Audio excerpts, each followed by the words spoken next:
Le conseil pour être radical, c'est qu'on peut, pour moi, jardiner sans aller dans une jardinerie.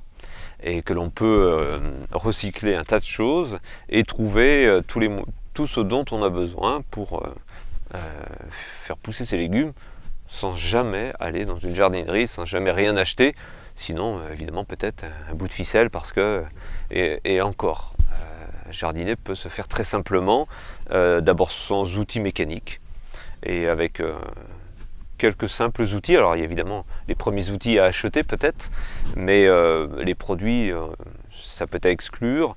Le compost, ça se fait soi-même. Tout se recycle dans un jardin. Les déchetteries ne devraient plus voir de coupes de végétaux arriver. Tout le monde devrait recycler les coupes de végétaux faites dans les jardins.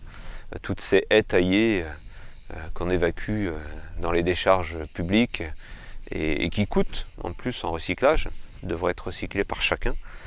Les cartons aujourd'hui peuvent être recyclés dans le jardin. Voilà, il n'y a que le plastique, malheureusement aujourd'hui, qu'on ne peut pas recycler dans son jardin.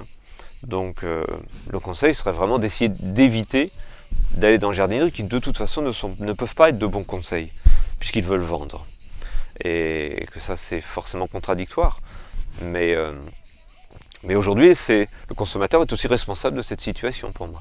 Il cherche toujours à acheter le produit miracle, donc il peut lui-même inverser la tendance en décidant de ne plus être acteur de cette consommation, s'il décide, parce qu'il a compris, et ça il peut l'apprendre. Il y a de nombreux endroits aujourd'hui, en France, il y a des associations qui quand même essayent d'œuvrer pour faire comprendre que l'on peut jardiner autrement.